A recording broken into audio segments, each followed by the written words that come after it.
Next आपका syndrome decoding वाला method है। सिंड्रोम क्या होता है ये यहाँ डेफिनेशन में देखें, डेफिनेशन 4.2.28 सी बी एन के code with parity check matrix H आपको दिया हुआ है। तो कोई भी वेक्टर वाई है तो उसका सिंड्रोम जिसको हम एस वाई कहते हैं, सिंड्रोम कैसे कैलकुलेट करते हैं, S Y is equal to Y H transpose, Y को एच ट्रांसपोज से मल्टीप्लाई करें तो ये सिंड्रोम का फॉर्मूला, इस तरह से सिंड्रोम कैलकुलेट हो जाता है। अब आपने क्या करना है कि सिंड्रोम डिकोडिंग का फ़ायदा ये है कि हमें ये पूरा टेबल कैलकुलेट नहीं करना पड़ेगा, हम सिर्फ सिंड्रोम कैलकुलेट करेंगे। ये वाले सारे एलिमेंट्स लेने हैं, ये सारे एलिमेंट्स लेके उनके सिंड्रोम कैलकुलेट करने हैं, ठीक है। इसमें से ज़ीरो का सिंड्रोम कैलकुलेट करने की ज़रूरत नहीं होती, इसलिए ज़ीरो को छोड़ दें। बाकी अगर 8 कोसेट्स बनने हैं तो आपको 7 सिंड्रोम्स चाहिए, 7 कोसेट लीडर। इसी तरह ये कोसेट लीडर्स आप ई छोटा नंबर फिर ये 1 की पोजीशन चेंज करके ये आप खुद से लेते जाएंगे और सिंड्रोम्स कैलकुलेट करेंगे।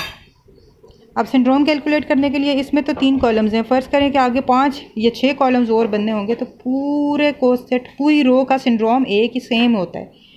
अब दूसरी रो ले लें तो इसका एक एलिमेंट, ये एलिमेंट, इन तीनों का सिंड्रोम एक जैसा होगा।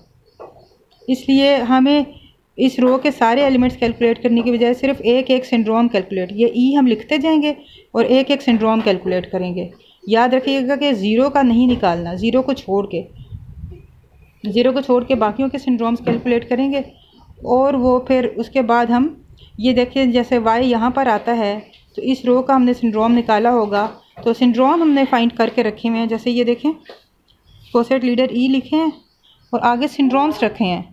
तो वाई तो हमें इस टेबल में नज़र नहीं आ रहा, अब वाई यहाँ पे इस जगह पे है तो कैसे उसका पता चलेगा, उसका ऐसे पता चलेगा कि वाई का भी हम सिंड्रोम निकाल लेंगे, क्योंकि वाई अगर यहाँ पे है तो हमने सिंड्रोम्स कैलकुलेट किए हैं तो वाई जिस रो में होगा उस रो के सारे एलिमेंट्स का सिंड्रोम एक जैसा होगा, तो हम वाई का भी सिंड्रोम निकाल लेंगे।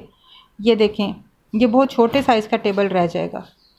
ई लिखे हैं, सिंड्रोम्स लिखे हैं, वाई का सिंड्रोम्स भी निकाला, वो देखा इनमें से कौन से वाला है और वहाँ से आपको ई मिल जाता है और वाई में इस ई को ऐड करें तो आपको आंसर मिल जाएगा डी कोड हुआ हुआ। एग्ज़ाम्पल यही वाली है।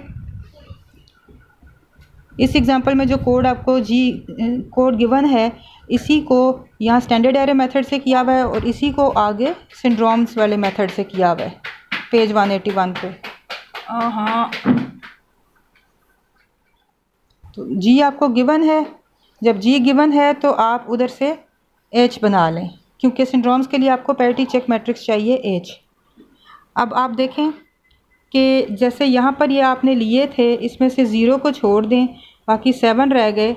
उसी तरह से ये आपने ले लिए 7, ये 7 लिखे, इसको आप ले लें ई और उसका सिंड्रोम निकालें ई एच ट्रांसपोज। ये ऐसे ई एच ट्रांसपोज, एच आपने फाइंड कर लिया जी की मदद से, तो वेक्टर इस वेक्टर को एच के ट्रांसपोज से करें तो ये सिंड्रोम्स आते जाएंगे।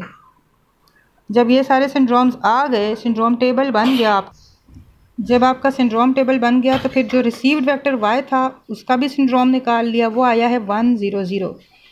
तो 100 को आप देखेंगे कि ये टेबल में कहाँ था, टेबल में देखें 100 किसका था, ये रहा 100 थर्ड नंबर पे। तो इसके अगेंस्ट ये जो है 00100, ये वाला थर्ड वाला एलिमेंट, आप ये वाला एलिमेंट वाई में ऐड करेंगी तो वो आपका एक्स आ जाएगा।